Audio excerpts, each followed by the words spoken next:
Discuss ചെയ്യാൻ പോകുന്നത് OT techniques in INT എന്ന് പറയുന്ന പേപ്പറിലെ യൂണിറ്റ് 3 ആണ്. യൂണിറ്റ് 3 മെയിനായിട്ട് പറയുന്നത് ഹിസ്റ്ററി ടേക്കിങ്ങിനെ കുറിച്ചാണ്. ഓക്കെ, എന്താണ് ഹിസ്റ്ററി ടേക്കിംഗ്? അതായത് പ്രസന്റിങ് കംപ്ലൈന്റ് എന്താണ്, അതുപോലെ എന്തെങ്കിലും പ്രസന്റിങ് കംപ്ലൈന്റിന്റെ എന്തെങ്കിലും ഹിസ്റ്ററീസ് ഉണ്ടോ, ഇനിയിപ്പോൾ അതുമായി റിലേറ്റഡ് ആയിട്ടുള്ള ഇൻക്ലൂഡിങ് ഇൻവെസ്റ്റിഗേഷൻസ്, എന്തെങ്കിലും ട്രീറ്റ്മെന്റ്സുകൾ, അതുപോലെ എന്തെങ്കിലും റെഫറൽസുകൾ, ഇതൊക്കെ നമ്മൾക്ക് ഈ ഒരു ഹിസ്റ്ററി ടേക്കിങ്ങിൽ മെയിൻ ആയിട്ട് ചെയ്യുന്ന കാര്യങ്ങളാണ്. അതുപോലെ തന്നെയാണ് past medical history. Past medical history എന്ന് പറയുമ്പോൾ എന്താണ്, എന്തെങ്കിലും ഡിസീസസോ അതുമല്ലെങ്കിൽ എന്തെങ്കിലും സർജറീസോ അതുമായി റിലേറ്റഡ് ആയിട്ടുള്ള എന്തെങ്കിലും കോംപ്ലിക്കേഷൻസോ ട്രോമാസോ ഒക്കെ കണ്ടുപിടിച്ചിട്ടുണ്ടോ എന്നുള്ളത്, അല്ലെങ്കിൽ അത് മുൻപ് ഉണ്ടായിട്ടുണ്ടോ എന്നുള്ളതൊക്കെ നമുക്ക് അറിയാൻ പറ്റുന്നതാണ് പാസ്റ്റ് മെഡിക്കൽ ഹിസ്റ്ററി വഴി. ഓക്കെ, പിന്നെ മെഡിക്കേഷൻ ഹിസ്റ്ററി. മെഡിക്കേഷൻ ഹിസ്റ്ററി എന്ന് ഉദ്ദേശിക്കുന്നത് നമ്മൾ എന്തൊക്കെ മെഡിസിനുകൾ കഴിച്ചിരുന്നോ, മുൻപ് എന്തെങ്കിലും അസുഖങ്ങൾ ഉണ്ടായിട്ട് കണ്ടിന്യൂ ചെയ്യുന്ന മെഡിസിനുകൾ ഉണ്ടോ, അതുമല്ലാതെ ഓവർ ദ കൗണ്ടർ മെഡിസിൻസ്, അതായത് നമുക്കതല്ലാതെ നമ്മളൊരു തലവേദന അപ്പോൾ പ്രിസ്ക്രിപ്ഷൻ ഇല്ലാതെ വാങ്ങിച്ചു കഴിക്കുന്ന എന്തെങ്കിലും മെഡിസിനുകൾ ഉണ്ടോ, ഇതൊക്കെയാണ് മെഡിക്കേഷൻ ഹിസ്റ്ററിയിൽ വരുന്നത്. ദെൻ പറയുന്നത് ഫാമിലി ഹിസ്റ്ററിയാണ്.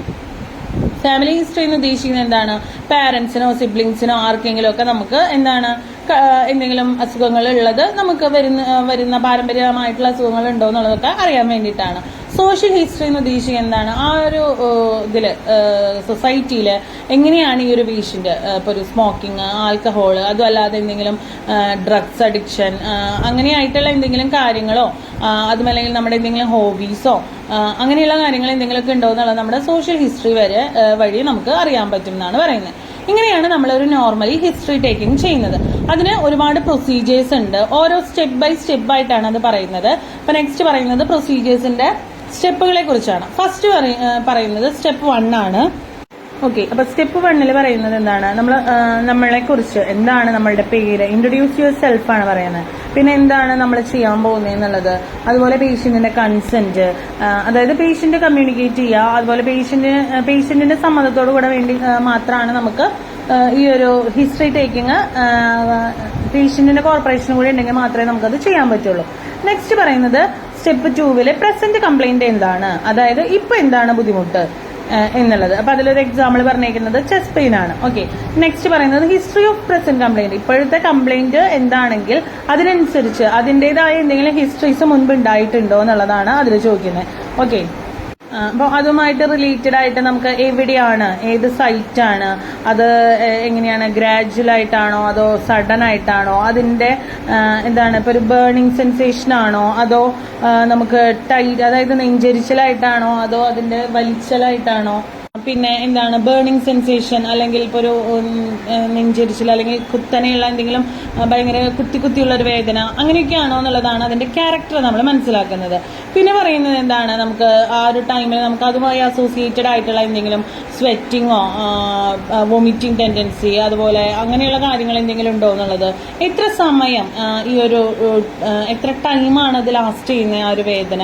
പിന്നെ പറയുന്നത് എന്താണ്, നമുക്ക് എന്തെങ്കിലും ആ ഒരു വേദന വരുന്നതിന്റെ ആഫ്റ്റർ എഫക്റ്റ് ആയിട്ട് വേറെ എന്തെങ്കിലും ബുദ്ധിമുട്ടുകളോ കാര്യങ്ങളോ ഒക്കെ നമുക്ക് വരുന്നുണ്ടോ, ഇതൊക്കെയാണ് നമ്മൾ നോർമലി ഒരു ചെസ്റ്റ് പെയിന്റെ റിലേറ്റഡ് ആയിട്ട് നമ്മൾ ചോദിക്കുന്ന കാര്യങ്ങൾ. ഓക്കെ, നെക്സ്റ്റ് പറയുന്നത് മെഡിക്കൽ ഹിസ്റ്ററി. അതായത് medical history, past medical history എന്തൊക്കെയാന്നുള്ളതാണ്. മുൻപ് എന്തെങ്കിലും മെഡിസിനുകൾ കഴിച്ചിട്ടുണ്ടോ, അതോ അത് കണ്ടിന്യൂ ചെയ്യുന്നുണ്ടോ, ഇതൊക്കെയാണ് പാസ്റ്റ് മെഡിക്കൽ ഹിസ്റ്ററിയിൽ നമ്മൾ ഉദ്ദേശിക്കുന്നത്. പിന്നെ ഡ്രഗ് ഹിസ്റ്ററി, അതും ഈ ഒരു മെഡിക്കൽ പ്രോബ്ലംസുമായി റിലേറ്റഡ് ആയിട്ട് എന്തെങ്കിലും മെഡിസിനുകൾ നമ്മൾ കഴിക്കുന്നുണ്ടോ എന്നുള്ളത് തന്നെയാണ് ഡ്രഗ് ഹിസ്റ്ററിയിൽ വരുന്നത്. ദെൻ പറയുന്നത് ഫാമിലി ഹിസ്റ്ററി, സോഷ്യൽ ഹിസ്റ്ററി. ഇത് നമ്മൾ നേരത്തെ പറഞ്ഞ സെയിം സംഭവം തന്നെയാണ് റിപ്പീറ്റ് ചെയ്തേക്കുന്നത്. ഓക്കെ, നെക്സ്റ്റ് പറയുന്നത് ഇപ്പോൾ ഈ ഒരു ഹിസ്റ്ററി ടേക്കിങ്ങിന്റെ കൂടെ തന്നെ നമ്മൾ കവർ ചെയ്യേണ്ട നമ്മുടെ ബോഡിയിലുള്ള പാർട്ടുകളാണ് CVS, റെസ്പിറേറ്ററി, ന്യൂറോളജി, പിന്നെ നമ്മുടെ ഗാസ്ട്രോ, ജെനിറ്റോ യൂറിനറി, മസ്കുലോസ്കെൽറ്റൻ, സൈക്യാട്രിക്, ഇതുമായി റിലേറ്റഡ് ആയിട്ടുള്ള എല്ലാ കാര്യങ്ങളും നമ്മൾ അതിന്റെ കൂടെ തന്നെ കവർ ചെയ്ത് അതുമായി റിലേറ്റഡ് ആയിട്ട് എന്തെങ്കിലും അസുഖങ്ങളുള്ളവരാണോ എന്നുള്ളതൊക്കെ നമ്മൾ കണക്ട് ചെയ്ത് ആ ഒരു ഹിസ്റ്ററി ടേക്കിങ്ങിലൂടെ നമുക്ക് ഏകദേശം മനസ്സിലാക്കാൻ പറ്റുമെന്നാണ് പറയുന്നത്. അത് കഴിഞ്ഞാൽ പറയുന്നത് സമ്മറി ഓഫ് ഹിസ്റ്ററി. അതായത് അത് ഉദ്ദേശിക്കുന്നത് എന്താണ്, ഇത്രയും നമ്മൾ ചോദിച്ചു കഴിയുമ്പോൾ ഒരു സമ്മറി നമുക്ക് കിട്ടും, അല്ലെങ്കിൽ ഒരു പേഷ്യന്റിന്റെ ആ ഒരു ഇത് വായിച്ചു കഴിഞ്ഞാൽ, സമ്മറി ഓഫ് ദ ഹിസ്റ്ററി എന്ന് പറഞ്ഞു കഴിഞ്ഞാൽ ആ ഹിസ്റ്ററി വായിച്ചു കഴിഞ്ഞാൽ ആളുടെ കണ്ടീഷൻ ഇപ്പോൾ എങ്ങനെയാണ്, ആൾ എത്രത്തോളം ഹെൽത്തി ആണ് എന്നുള്ളതൊക്കെ നമുക്ക് കണ്ടുപിടിക്കാനായിട്ട് ഈ ഒരു സമ്മറി ഓഫ് ദ ഹിസ്റ്ററിയിൽ നമുക്ക് പറ്റും എന്നാണ് പറയുന്നത്. ഇതെല്ലാം കഴിഞ്ഞ് സ്റ്റെപ്പ് 10 പറയുന്നതാണ് പേഷ്യന്റ് ക്വസ്റ്റ്യൻസ് അല്ലെങ്കിൽ ഫീഡ്ബാക്ക്. അതായത് ഈ ഒരു ഹിസ്റ്ററി ടേക്കിംഗ് കഴിഞ്ഞു കഴിഞ്ഞാൽ നമുക്ക് എന്താണ് പേഷ്യൻസിന് നമുക്ക് ചിലപ്പോൾ നമ്മളോട് ചിലപ്പോൾ ക്വസ്റ്റ്യൻസ് ചോദിക്കാം, എന്താണ് ഇതിന്റെ ഇമ്പോർട്ടൻസ്. അതുപോലെ തന്നെ നമുക്കും തിരിച്ച് ക്വസ്റ്റ്യൻസ് പേഷ്യന്റിനോടും ചോദിക്കാം. അതായത് അവർ തന്ന ഇൻഫോർമേഷൻസിൽ എന്തെങ്കിലും തെറ്റായ ഇൻഫോർമേഷൻസ് ഉണ്ടോ, അല്ലെങ്കിൽ അവർ പറഞ്ഞേക്കുന്നതിൽ വന്നേക്കുന്ന മിസ്റ്റേക്കുകളാണോ, ഇതൊക്കെ നമുക്ക് അറിയാൻ വേണ്ടിയിട്ട് ഒന്നുകൂടെ റിപ്പീറ്റ് ചെയ്ത് ക്വസ്റ്റ്യൻസ് ചോദിക്കാമെന്നാണ് പറയുന്നത്. ഇനി നെക്സ്റ്റ് പറയുന്നത് സിംറ്റമറ്റോളജി ഓഫ് വേരിയസ് ഡിസീസ്. അതായത് നമുക്കിപ്പോൾ ഒരു ഹാർട്ട് അറ്റാക്ക് ആണ് വരുന്നതെന്നുണ്ടെങ്കിൽ എന്തൊക്കെ സിംറ്റംസും കാര്യങ്ങളാണ് നമുക്ക് വരിക. ഇപ്പോൾ ഒരു പെയിൻ ഉണ്ടായിരിക്കാം, പ്രഷർ, നമുക്ക് പിന്നെ സ്ക്വീസിങ്, നമുക്ക് എന്താണ് ചെസ്റ്റിന്റെ ഭാഗം ഭയങ്കരമായിട്ട് ഫുൾഫിൽനെസ് വരാം. അതുപോലെ നമുക്ക് ഇനി അതുപോലെ തന്നെ സ്ട്രോക്ക് ആണെങ്കിൽ നമുക്ക് എങ്ങനെയാണ് നമുക്ക് സംസാരിക്കാനുള്ള ബുദ്ധിമുട്ട്, ഡിസിനെസ്, നമ്മൾ പെട്ടെന്ന് വീക്ക് ആവുക, വിഷൻ ലോസ് ആവുക, ഇതൊക്കെയാണ് നോർമലി കാണിക്കുന്ന സൈൻസ്. പിന്നെ നമുക്ക് എന്തെങ്കിലും റീപ്രൊഡക്റ്റീവിന്റെ ഹെൽത്ത് പ്രോബ്ലംസ് എന്തെങ്കിലും ഉണ്ടെങ്കിൽ നമുക്ക് അതിന് നോർമലി കാണിക്കുന്ന സിംറ്റംസ് ആണ് ബ്ലീഡിങ്, അതുപോലെ തന്നെ സ്പോട്ടിങ്, പീരീഡ്സിന്റെ ടൈമിൽ ഇച്ചിങ്, ബേണിംഗ് സെൻസേഷൻ, ഇറിറ്റേഷൻ, നമുക്ക് ജെനിറ്റൽ ഏരിയയിലൊക്കെ വരുന്ന ആ ഒരു ബുദ്ധിമുട്ടുകൾ, ഇതൊക്കെയാണ് കോമൺ ആയിട്ട് വരുന്ന സിംറ്റംസിൽ വരുന്നത്. അതുപോലെ ബ്രസ്റ്റ് റിലേറ്റഡ് ആയിട്ടുള്ള പ്രോബ്ലംസ് ആണെങ്കിൽ നിപ്പിൾ ഡിസ്ചാർജ്, നമുക്ക് എന്താണ് എന്തെങ്കിലും ബ്രസ്റ്റിന് എന്തെങ്കിലും പെയിന്, സ്കിന്നിന് ചേഞ്ച് വരിക, ലംബ് കാണുക, അങ്ങനെയൊക്കെയുള്ളതാണ് നോർമലി കാണുന്ന സിംറ്റംസ്.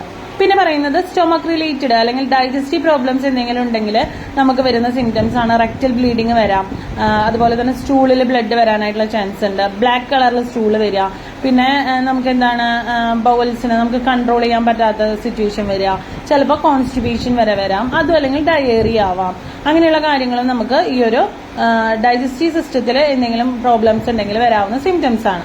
അതേപോലെ തന്നെയാണ് ബ്ലാഡർ പ്രോബ്ലംസ് വരികയാണെങ്കിൽ നമുക്ക് എന്താണ് യൂറിനേഷനിൽ വരുന്ന ബുദ്ധിമുട്ടുകൾ, ലോസ് ഓഫ് ബ്ലാഡർ കൺട്രോള്, അതുപോലെ തന്നെ നമുക്ക് എന്താണ് ഫ്രീക്വന്റ് ആയിട്ട് യൂറിനേഷൻ ചെയ്യുക, യൂറിനറി ഇതിൽ നമുക്ക് വെറ്റിങ്, അതായത് ബെഡിൽ നമുക്ക് നൈറ്റിൽ എന്തെങ്കിലും ലീക്കേജ് കാര്യങ്ങളൊക്കെ യൂറിനേറ്റ് ചെയ്യുന്ന സമയത്ത് വരിക, ഇതൊക്കെയാണ് കോമൺ ആയിട്ട് ബ്ലാഡറിൽ എന്തെങ്കിലും പ്രശ്നങ്ങൾ ഉണ്ടെങ്കിൽ നോർമലി വരുന്ന സിംറ്റംസ്. അതുപോലെ തന്നെ നെക്സ്റ്റ് പറയുന്നതാണ് സ്കിൻ പ്രോബ്ലംസിൽ വരുമ്പോൾ എന്തെങ്കിലും സിംറ്റംസ് ഉണ്ടാവുമോ എന്നുള്ളത്. സ്കിന്നിൽ നമുക്ക് എന്താണ് ചെറിയ ചെറിയ മോൾസ് വരാം, അതല്ലെങ്കിൽ നമുക്ക് റാഷസ് വരാം, റെഡ്നെസ്, നെക്കിലോ അങ്ങനെയൊക്കെ ഫേസിലോ ഒക്കെ നമുക്ക് റാഷസോ റെഡ്നെസ് ഒക്കെ കാണാൻ പറ്റും. അതുപോലെ നമുക്ക് എന്താണ് തിക്കാവുക, റെഡ് സ്കിൻ ആവുക, സലൈവറി പാച്ചസ് വരിക, ഇതൊക്കെയാണ് കോമൺ ആയിട്ട് സ്കിൻ റിലേറ്റഡ് ആയിട്ട് വരുന്ന സിംറ്റംസ്. മസിൽസിലോ ജോയിന്റ്സിലോ ഒക്കെ വരികയാണെങ്കിൽ നമുക്ക് എന്തായിരിക്കാം ബോഡി പെയിൻ ആണ് കോമൺ ആയിട്ട് കാണപ്പെടുന്നത്, അല്ലെ. പെയിൻ വരാം, നമുക്ക് സ്റ്റിഫ്നെസ് വരാം, സ്വെല്ലിങ്, ഇൻഫ്ലമേഷൻ ഒക്കെ ഈ ഒരു റിലേറ്റഡ് ആയിട്ടുള്ള മസിൽസിന്റെ ഇതിൽ വരുന്ന സിംറ്റംസ് ആയിട്ട് നമുക്ക് കാണാം. ദെൻ പറയുന്നത് ഇമോഷണൽ പ്രോബ്ലംസ് ഇൻക്ലൂഡിങ് എന്താണ് ആങ്സൈറ്റി, ഡിപ്രഷൻ, ഫീലിംഗ് ടെൻസ്ഡ് ആവുക, ഇതൊക്കെയാണ് കോമൺ ആയിട്ട് ഇമോഷണൽ പ്രോബ്ലംസ് ആയിട്ട് കാണപ്പെടുന്ന സിംറ്റംസ്. ഹെഡ് ഏക്കിനാണെങ്കിലോ നമുക്ക് എന്തായിരിക്കാം, അതിപ്പോ നമുക്ക് പല കാരണങ്ങൾ കൊണ്ട് ഹെഡ് ഏക്ക് വരാം, അല്ലെ. എന്തൊക്കെയായിരിക്കാം, നമുക്ക് എന്തെങ്കിലും ടെൻഷനുള്ള സമയത്ത് അല്ലെങ്കിൽ സ്ട്രെസ്ഫുൾ ആയിട്ടുള്ള ടൈമില് ഒക്കെ നമുക്ക് എന്താണ് കോമൺ ആയിട്ട് കാണപ്പെടുന്ന ഒരു സിംറ്റമാണ് ഈ ഒരു ഹെഡ് ഏക്ക് എന്ന് പറയുന്നത്. അതുപോലെ തന്നെ symptoms of eating or waiting problems, അതെന്താണ് നമുക്ക് ഡീഹൈഡ്രേഷൻ ആവാം, ഒരുപാട് വിശപ്പ് കൂടാം, ചിലർക്ക് എന്താണ് വെയിറ്റ് കുറഞ്ഞു വരാം, ചിലർക്ക് വെയിറ്റ് ഗെയിൻ ചെയ്യാം. അങ്ങനെ പല കണ്ടീഷനുകളാണ് നമുക്ക് ഈറ്റിംഗിന്റെ ടൈമിൽ അല്ലെങ്കിൽ വെയിറ്റ് പ്രോബ്ലംസ് വരുമ്പോൾ ഓരോ പേഷ്യൻസിനും കാണപ്പെടുന്ന സിംറ്റംസ്.